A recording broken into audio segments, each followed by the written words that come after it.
जय हिंद बच्चों, आप सभी का Sahu and Goswami sir classes में स्वागत है। जैसे कि पता है आप लोग को, पिछले क्लास में लोग पार्ट 1 पढ़े थे वर्ब का। आज उसका सेकेंड लेक्चर देखते हैं। चलिए स्टार्ट करते हैं। सबसे पहले हम लोग उसको रीजन कर लेते हैं, क्या क्या पढ़े थे उसको जल्दी जल्दी। तो सबसे पहले हम लोग देखे थे डेफिनेशन। क्या देखे थे? डेफिनेशन की होता क्या है वर्ब। वर्ब होता है जो क्या बताए, सब्जेक्ट के बारे में बताए कि वो कर क्या रहा है, और दूसरा चीज़ ये बताएगा कि एक्शन बताएगा, स्टेट बताएगा और पोजीशन बताएगा। एक्शन मतलब कोई काम करेगा, स्टेट मतलब अवस्था, और पोजीशन मतलब ऑनरशिप। जैसे कुछ चीज़ है मेरे पास तो क्या है वो पोजीशन बता रहा हूँ। ठीक, he has a big house, यहाँ पे क्या हो रहा है? पोजीशन बता रहा है। दे आर ऑनेस्ट, यहाँ पे क्या हो रहा है? स्टेट बता रहा है कि वो ईमानदार है। दे हेल्प वन, ये क्या है? एक्शन बता रहा है कि वो किसी का वे किसी की मदद की है। ठीक, इसी तरह हम लोग वर्ब को दो भागों में डिवाइड करके पढ़े थे। पहला था एक्शन वर्ब और दूसरा था नॉन एक्शन वर्ब। पहला क्या था? एक्शन वर्ब, दूसरा क्या था? Non action. एक्शन वर्ब उसे बोलते हैं, इसको डायनेमिक भी बोल सकते हो, और नॉन एक्शन वर्ब को स्टेटिव वर्ब बोल सकते हैं। स्टेटिव में क्या क्या आता है? स्टेट दिखाएगा, पोजीशन दिखाएगा। एक्शन मतलब जो काम करूँगा मैं, फिजिकली हो। ठीक, जैसे भी बोल रहा हूँ क्या है? काम है। एक लिखूँगा वो भी काम है। लेकिन जैसे मैं कोई चीज़ सोच रहा हूँ वो क्या है? मेंटली है, तो वो हम लोग नॉन एक्शन में है। जैसे ही स्टडीज एवरी डे, वो क्या करता है? हर रोज पढ़ता है। ठीक, आई हैव अ हाउस, ये क्या है? नॉन एक्शन है। ये एक्शन बता रहे हैं इसमें, लेकिन इसमें क्या है? नॉन एक्शन है। ठीक, चलिए आगे। आगे है एक्शन। अगर एक्शन वर्ब है तो उसका हम लोग क्या बना सकते हैं? वर्ब का आईएनजी फॉर्म, और यूज भी कर सकते हैं। और उसके बाद आएगा एडवर्ब। लेकिन स्टेटिव वर्ब है, क्या है? स्टेटिव वर्ब, तो उसके बाद वर्ब का आईएनजी फॉर्म यूज नहीं करेंगे। बना सकते हैं लेकिन यूज नहीं करेंगे। क्या यूज करेंगे? एडजेक्टिव यूज कर सकते हैं इसके बाद। ठीक, जैसे ही वाज हंग्री या हंग्रीली, वाज है, क्या है? Stative verb. स्टेटिव वर्ब के बाद क्या आएगा? ये क्या है आपका? एडवर्ब है, और ये क्या है आपका? एडजेक्टिव। तो क्या आ जाएगा? एडजेक्टिव। ठीक, ये नहीं है। इसी तरह 8 क्या है मेरा? Action verb. एक्शन वर्ब के बाद क्या आएगा? हमेशा एडवर्ब आएगा, ना कि एडजेक्टिव आएगा। ठीक, चलिए आगे देखते हैं। दूसरा देखे थे, पहला किसके बेस पे था? नॉन एक्शन और एक्शन। दूसरा हम लोग देखे थे कि ऑब्जेक्ट के बेस पे। किसके बेस पे? ऑब्जेक्ट के बेस पे। दो भागों में डिवाइड किया था। पहला था ट्रांजिटिव वर्ब, जो कि इंपॉर्टेंट है, ये एग्जाम में आया था पिछले साल। इन ट्रांजिटिव वर्ब, ट्रांजिटिव वर्ब होता है जो ऑब्जेक्ट लेता है। क्या लेता है? ऑब्जेक्ट, या उसके बाद ऑब्जेक्ट आएगा, उसे क्या बोलेंगे? Transitive verb. लेकिन इन ट्रांजिटिव वर्ब उसे बोलेंगे जिसके बाद ऑब्जेक्ट नहीं आएगा। ऑब्जेक्ट कौन कौन से बन सकता है ये भी याद रखिए। या तो नाउन आएगा या फिर प्रोनाउन आएगा, दो चीज़ें आएंगे। ठीक, ऑब्जेक्ट के लिए नाउन या प्रोनाउन ही ऑब्जेक्ट बन सकता है। ठीक, जैसे देखिए, he the driver stop the train, क्या है? The driver stop the train. अब देखिए, ये जो ड्राइवर है, स्टॉप, स्टॉप मतलब क्या होता है? काम कर रहा है। काम मतलब क्या है? वर्ब है। वर्ब है ये कि क्या कर रहा है? ये किसको रोका? ट्रेन को। तो ये क्या है? मेरा ऑब्जेक्ट है। दो चीज़ें, कौन कर रहा है? ड्राइवर, तो ये क्या है? इसका सब्जेक्ट। अब मैं बताया कि अगर जो ऑब्जेक्ट है, क्या है? ऑब्जेक्ट लेगा। वर्ब अगर ऑब्जेक्ट ले रहा है या ऑब्जेक्ट आ रहा है उसके बाद, तो उसको बोलेंगे हम लोग ट्रांजिटिव वर्ब। इसके बाद ऑब्जेक्ट है, यस, तो ये क्या हो जाएगा? Transitive verb. बट नीचे वाले एग्जांपल में जैसे ही स्टॉप आया, इसके बाद क्या है? सडनली। सडनली क्या है? मेरा एडवर्ब है, और ये क्या है? वर्ब है। तो एडवर्ब आया, ऑब्जेक्ट तो नहीं बन सकता, ये ऑब्जेक्ट नहीं बन सकता, तो ये क्या है? इंट्रांजिटिव वर्ब है। ठीक, बस दोनों में इतना ही डिफरेंस है। ट्रांजिटिव मतलब वर्ब लेगा, ऑब्जेक्ट लेगा। ठीक, इंट्रांजिटिव ऑब्जेक्ट नहीं लेगा। चलिए आगे देखते हैं। फिर हम लोगों ने इसको फाइनाइट करके डिवाइड किया था, और non finite. Non finite syllabus नहीं है, लेकिन थोड़ा बेसिक जानकारी दे देता हूँ। जैसे जीरन है, ये होता है वर्ब का आईएनजी फॉर्म। क्या होता है? वर्ब का आईएनजी फॉर्म होता वर्ब है, but as a noun use करते हैं, एज अ नाउन। इन्फिनेटिव, ये होता है 2+V1, होता वर्ब है लेकिन एज अ नाउन यूज करते हैं इसको भी। पार्टिसिपल दो टाइप से होते हैं, एक तो पास्ट पार्टिसिपल होता है, एक प्रेजेंट पार्टिसिपल होता है। पास्ट पार्टिसिपल जो विगत वर्ब का थर्ड फॉर्म बोलते हैं, और इसको बोलते हैं वर्ब का आईएनजी फॉर्म। लेकिन ये जो पार्टिसिपल है, ये काम करता है एडजेक्टिव की तरह। बस इतना आप जानकारी रखिए, काम आ जाएगा। ऑक्सिलरी वर्ब करके पढ़े थे, और मेन वर्ब। मेन वर्ब मतलब जो खाते हैं हम लोग, इसको बोलते हैं। जो काम करते हैं, जैसे कोई सोता है, उसको बोलते हैं। ये क्या है? आपका मेन वर्ब है। ऑक्सिलरी वर्ब में प्राइमरी ऑक्सिलरी वर्ब पढ़े थे, और मॉडल वर्ब। मॉडल वर्ब अलग से पढ़ेंगे। प्राइमरी वर्ब हम लोग कर पढ़ लेते हैं ना, प्राइमरी ऑक्सिलरी वर्ब। चलिए तो जो इंपॉर्टेंट था मैं इसको बताया था कि इसका नाम आपको याद रखना है, प्रेजेंट सिंपल, पास्ट टेंस और पास्ट पार्टिसिपल किसको बोलेंगे, वर्ब का थर्ड फॉर्म, और वर्ब के फोर्थ फॉर्म को बोलेंगे प्रेजेंट पार्टिसिपल, और फिर बोलेंगे सिंपल प्रेजेंट। ठीक, चलिए आगे आगे है, इसको हम लोग स्टार्ट किए थे प्राइमरी ऑक्सिलरी वर्ब, या इसी को बोलते हैं हेल्पिंग वर्ब। ओके, जैसे बी है, डू है, हैव है, ये तीनों चीजें बी डू हैव। तो बी का फॉर्म क्या होता है, इज एम आर, ये होता है प्रेजेंट में यूज, वाज वर ये होता है पास्ट में यूज, और ये तीनों हम लोग अदर यूज के लिए पढ़ते हैं। ओके, इसको देखो, प्राइमरी जो ऑक्सिलरी वर्ब है इसको हम लोग दो तरह से पढ़ते हैं, एक तो मेन वर्ब भी होता है और एक हेल्पिंग वर्ब भी होता है, इसलिए इसको प्राइमरी ऑक्सिलरी वर्ब बोलते हैं। मेन वर्ब एक तो हम लोग देखेंगे इसको हेल्पिंग वर्ब की तरह कैसे यूज करते हैं, और दूसरा देखते हैं मेन वर्ब की तरह कैसे यूज करते हैं। अगर सब्जेक्ट प्लस बी, बी मतलब is am are was were है, तब उसके बाद आईएनजी फॉर्म आएगा तो इसको बोलेंगे कॉन्टिन्यूअस टेंस। ओके, अगर सब्जेक्ट के बाद बी प्लस थर्ड फॉर्म आए तो इसको बोलेंगे पैसिव वॉइस, जो हम लोग पढ़े हैं, पता है आपको पिछले क्लास में। ठीक, अगर मेन वर्ब की तरह यूज है तो सब्जेक्ट आएगा, बी आएगा, बी के बाद कॉम्प्लीमेंट आएगा। कॉम्प्लीमेंट क्या क्या बन सकते हैं, नाउन, प्रोनाउन या फिर एडजेक्टिव। ठीक, आगे चलिए, उसके बाद हम लोग देखे थे डू, डीड और डज। डू और डज का यूज करता हूं मैं प्रेजेंट इंडेफिनिट में, कहाँ कहाँ करते हैं, एक तो नेगेटिव सेंटेंस में करेंगे और एक इंट्रोगेटिव में करेंगे, दो चीज में, कल इसका स्ट्रक्चर बताया था। दूसरा है डीड, डीड कहाँ कहाँ होगा, पास्ट इंडेफिनिट में और नेगेटिव में करेंगे, या फिर क्वेश्चन मार्क मतलब इंट्रोगेटिव में।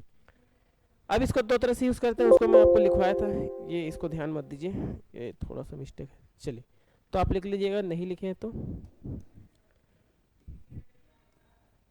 As a helping verb.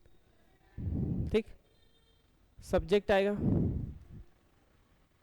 Do, deed या फिर डज, इसके बाद आपका आएगा नॉट, और इसके बाद आएगा V1, और इसके बाद आएगा आपका ऑब्जेक्ट, ये पहला चीज।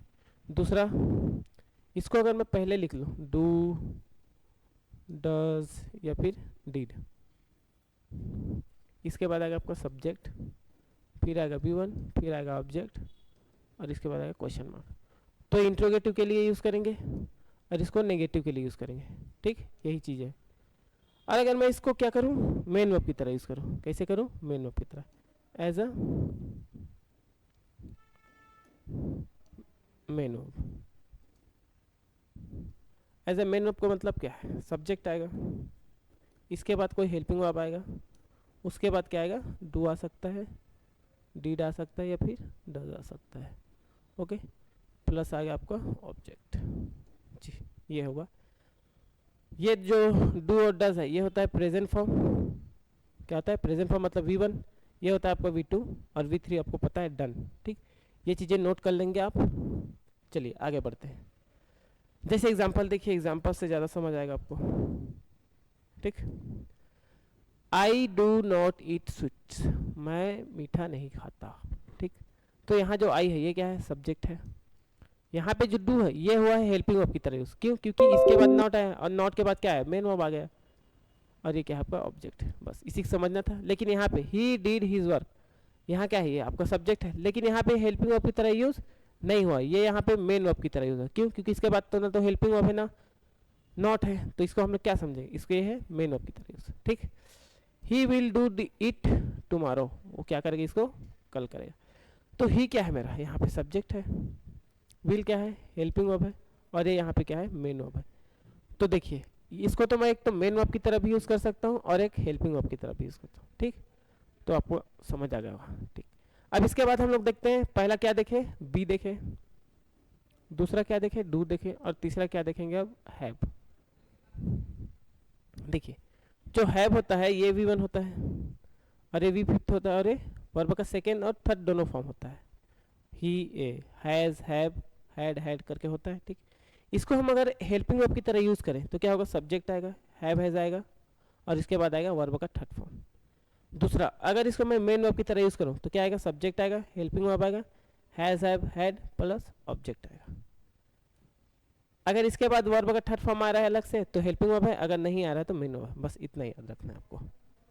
चलिए एग्जांपल देख ले, ही हैज अ कार, उसके पास क्या है, कार है, तो क्या है, मेन वर्ब है। यहाँ पे तो कोई हेल्पिंग वर्ब दिख नहीं रहा है आपको।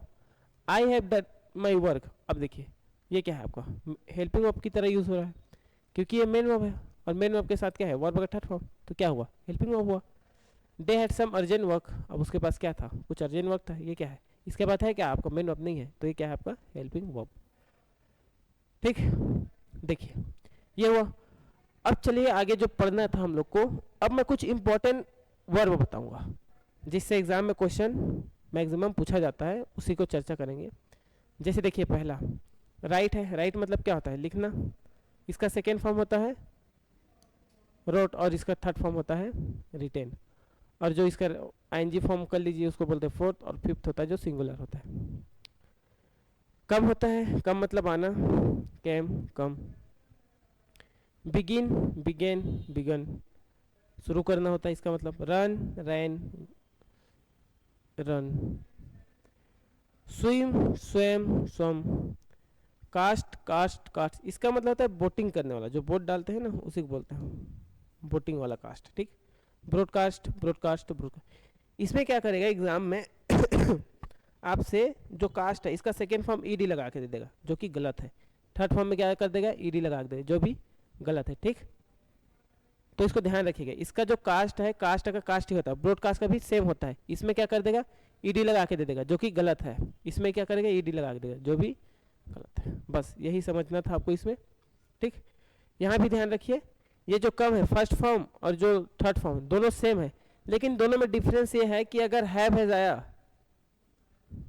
हैव के बाद या हैज के बाद या हैड के बाद क्या आया कम आया, तो ये वर्ब का थर्ड फॉर्म है, लेकिन नॉर्मली आ रहा है आई कम करके, तो ये क्या है आपका V1 है।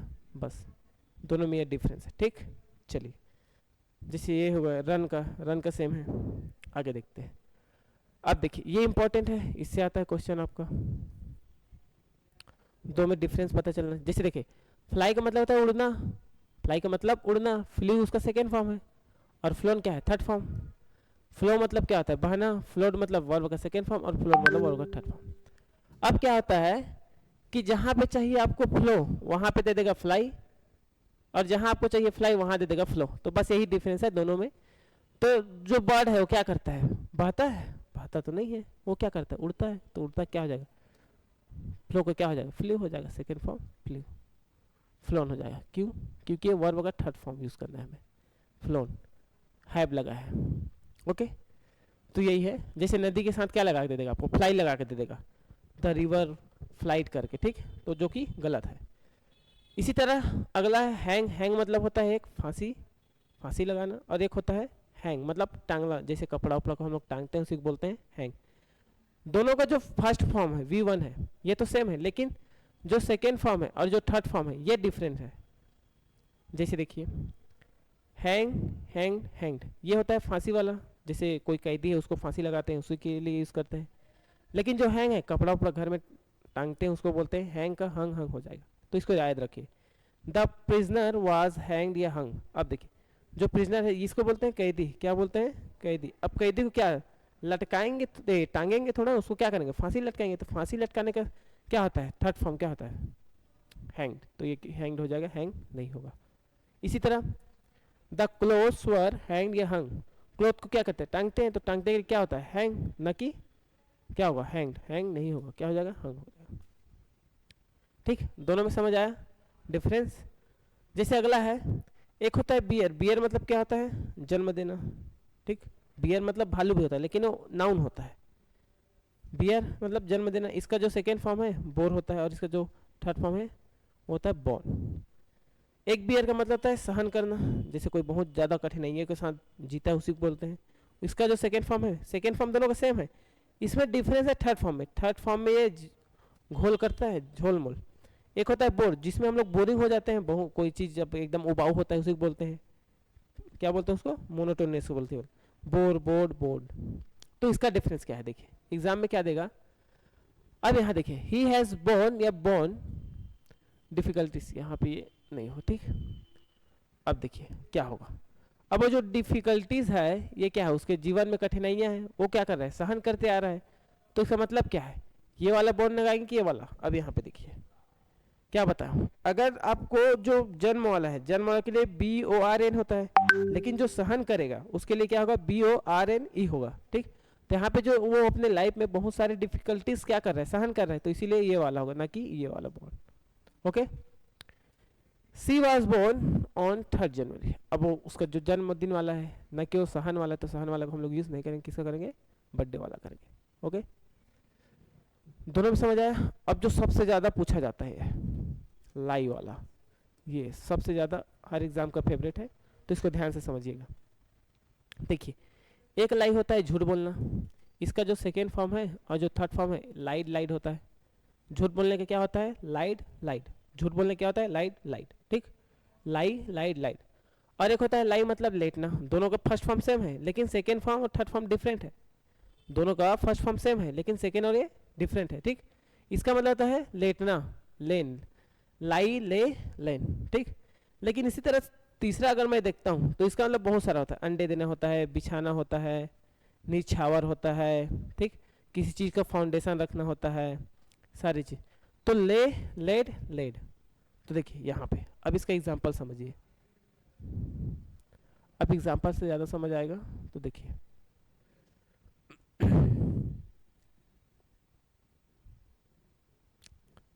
पहला एग्जांपल, पहला एग्जांपल है आपका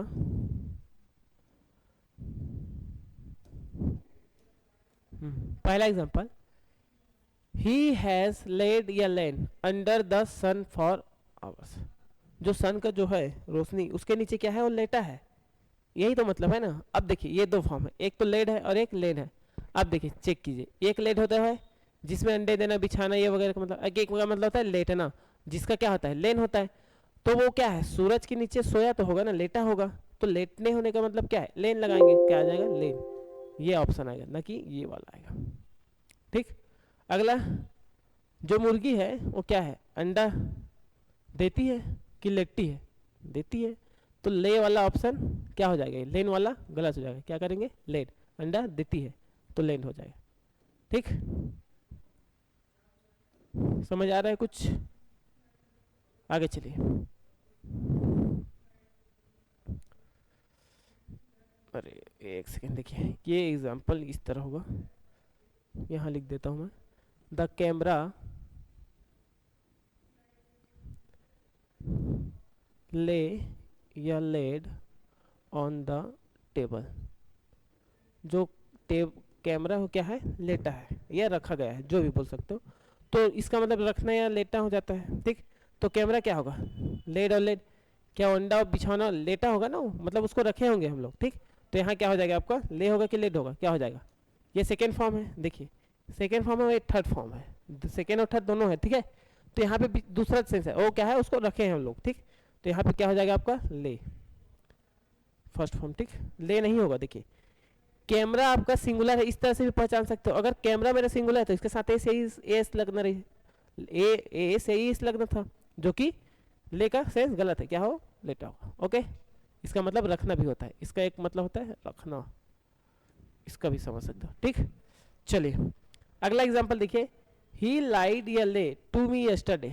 अब वो मेरे को परसों क्या बोला है, झूठ बोला होगा। ये तो पढ़ने से ही समझ आ जाए ना। तो झूठ बोलने का थर्ड सेकेंड फॉर्म क्या है, लाइड है। ले का मतलब कोई सेंस नहीं, क्या है, लाइट। ही ले लेड फाउंडेशन, फाउंडेशन का मतलब होता है जो स्टोन। अभी बताया आपको कि इसका जो ले मतलब होता है लास्ट वाला, इसका मतलब होता है कुछ चीज का फाउंडेशन रखना। ठीक, तो यहाँ उसी के सेंस आ रहा है, किसका, ले वाला। तो इसका क्या हो जाएगा, ले या लेड। अगर नॉर्मल देखोगे क्या हो जाएगा आपका, ये तो ही है, तो ही के साथ तो सिंगुलर होता नहीं। क्यों, क्योंकि इसका जो फर्स्ट फॉर्म है इसका सेकेंड फॉर्म है, याद रखिए। इसका जो फर्स्ट फॉर्म है इसका सेकेंड फॉर्म है लेटने का, तो यहाँ पे लेट वाला नहीं आएगा, लेट वाला आ जाएगा।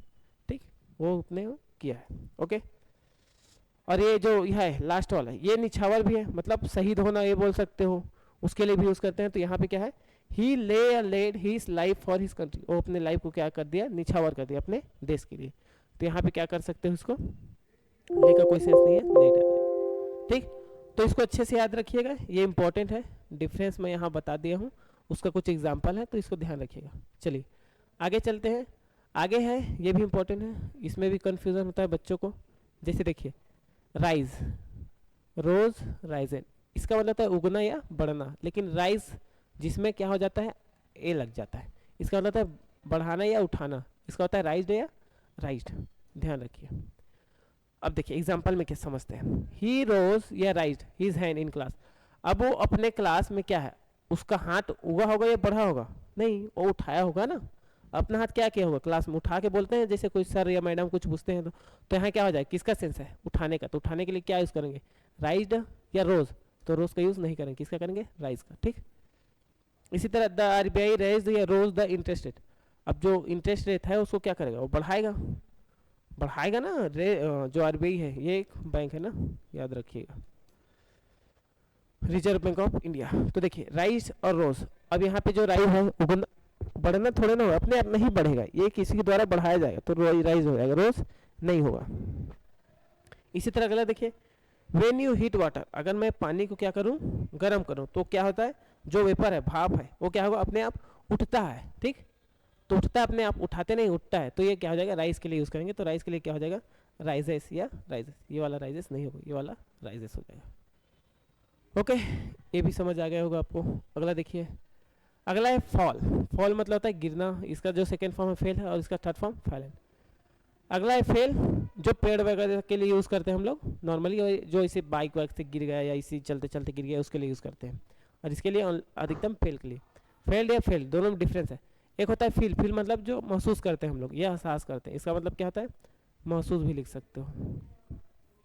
फेल्ड या फेल्ड, ये वर्ब का फर्स्ट फॉर्म है, सेकेंड फॉर्म और थर्ड फॉर्म।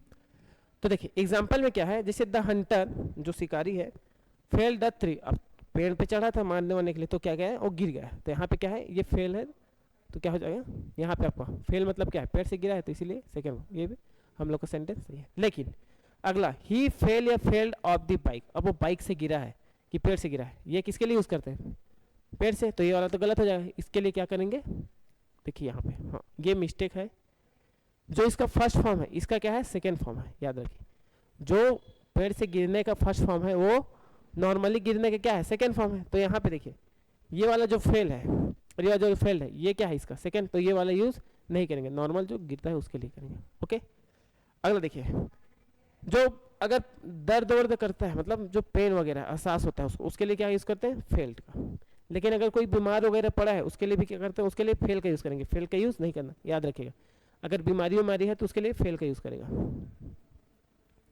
फेल का यूज़, ठीक, याद रखिएगा, ये कंफ्यूजन हो सकता है। आगे चलिए, आगे जो है इसमें देखिए जो वर्ब का थर्ड फॉर्म है और एडजेक्टिव, जहाँ पे आपको एडजेक्टिव का जरूरत होगा वहाँ पे वर्ब का थर्ड फॉर्म लगा देगा, और जहाँ पे आपको वर्ब का थर्ड फॉर्म की जरूरत हो वहाँ पे एडजेक्टिव लगा देगा, एडजेक्टिव जरूरत वहाँ पे वर्ब का थर्ड फॉर्म, मतलब दोनों में इंटरचेंज कर देता है, इसी चीज़ को समझना है। जैसे पहला लोड, जो गाड़ी वाड़ी में हम लोग लोड करते हैं, लोडेड या लोडेड, इसका तो नहीं है ये नॉर्मली है पहले, लेकिन दूसरा लेड है, ठीक, लेडेड है, लेडेड या लेडेड, ये आपको एडजेक्टिव है, जहाँ जहाँ ई एन है वो समझिए कि आपका एडजेक्टिव है ये सारे में, और जो ई डी से है ये नॉर्मल फॉर्म है वो क्या है वर्ब है, तो ये वर्ब का थर्ड फॉर्म है और ये एडजेक्टिव है। सिंग मतलब होता है डूबना, क्या होता है डूबना, सैंक संक या संकिन, ड्रिंक जो पीता है, पीते हैं हम लोग, रंग रैंग रंग ड्रंकिन। अगला है मेल्ट, मेल्ट मतलब पिघलना, मेल्टेड मेल्टेड या मोल्टेन। प्रूव, किस चीज़ को हम लोग क्या करते हैं प्रूव करते हैं, प्रूव्ड प्रूव्ड या प्रूवन। गेट मतलब होता है पाना, गॉट गॉट गॉटेन, ठीक। तो जहाँ जहाँ ई एन लगा है ये आप समझिए एडजेक्टिव है, जहाँ जहाँ ई डी है ये नॉर्मली फॉर्म है वो वर्ब का थर्ड फॉर्म है। ओके, तो चलिए इसका मतलब क्या है, देखिए एग्जाम्पल समझाता हूँ। द सीप है संक या संकेन, अब देखिए अभी मैं आपको जस्ट बताया हूँ कि जो हैज़ है या हैव है या हैड है, इसके बाद जनरली हम लोग क्या यूज़ करते हैं वर्ब का थर्ड फॉर्म, ताकि ये हेल्पिंग वर्ब हो। तो देखिए ये तो मेरा एक वर्ब का थर्ड फॉर्म है और ये है मेरा एडजेक्टिव, तो बताइए कौन सा आ सकता है, सिंपल सी बात है, अगर ये मेरा हेल्पिंग वर्ब है तो इसके बाद वर्ब का क्या आएगा थर्ड फॉर्म, तो सैंक लगाएंगे ना कि संकेन। इसका मतलब है कि जो सीप था वो डूब चुका है। लेकिन सेकेंड वाले एग्जाम्पल देखिए, आई सॉ अ संक या संकेन सीप इन द ओशियन, मैंने क्या देखा, एक जो डूबते हुए सीप को देखा, इसका मतलब क्या है डूबते हुए जहाज को मैंने देखा, कहाँ ओशियन में, ठीक। तो ये यहाँ पे क्या चाहिए आपको, एडजेक्टिव चाहिए क्योंकि ये नाउन है और ये क्या है, आर्टिकल है, तो बीच में क्या है, एडजेक्टिव, ना कि वर्ब चाहिए। क्या चाहिए आपको, एडजेक्टिव चाहिए। इसी तरह the man had drunk A drunk, the man, यहाँ पे देखिए, यहाँ पे ये रहेगा, द मैन हैड ड्रंक ए ड्रंकेन। अब देखिए हैड है, क्या है, वर्ब थर्ड फॉर्म, ये थर्ड फॉर्म है आपका, ये क्या है आपका, एडजेक्टिव है, ना कि एडजेक्टिव यूज करेंगे, क्या इसका यूज करेंगे, वर्ब का थर्ड फॉर्म। तो क्या हो जाएगा, द मैन हैड ड्रंक, मतलब वो जो आदमी था पिया था। अगला देखिए, अ ड्रंकेन या drunk man was lying on the ground, जो आदमी शराब वगैरह पिया है वो क्या था, कहाँ पे लेटा हुआ था, ग्राउंड पे। तो यहाँ पे क्या है, ये नाउन है, तो नाउन के पहले क्या चाहिए आपको, एडजेक्टिव चाहिए, ये एडजेक्टिव है आपका, ये क्या है, वर्ब का थर्ड फॉर्म। वर्ब का थर्ड फॉर्म हमें नहीं चाहिए, क्या चाहिए, एडजेक्टिव चाहिए। ओके चलिए चलिए आगे देखते हैं। ही हैज़ प्रूव्ड या प्रूवन द फैक्ट। अब यहाँ फिर आ गए हैज़, हैव के बाद क्या करना है आपको, वर्ब का थर्ड फॉर्म। वर्ब का थर्ड फॉर्म क्या होता है, प्रूव, न कि प्रूवन। लेकिन इसमें देखिए इट इज़ अ प्रूवन आया, और क्या है, फैक्ट है, क्या है आपका, नाउन है, क्या है इसके पहले, नाउन है। तो नाउन है तो क्या चाहिए आपको, एडजेक्टिव चाहिए, ना कि वर्ब चाहिए। तो क्या हो जाएगा आपका, एडजेक्टिव सही हो जाएगा। क्या ये एग्जांपल समझ आया आपको। चलिए आगे देखते हैं।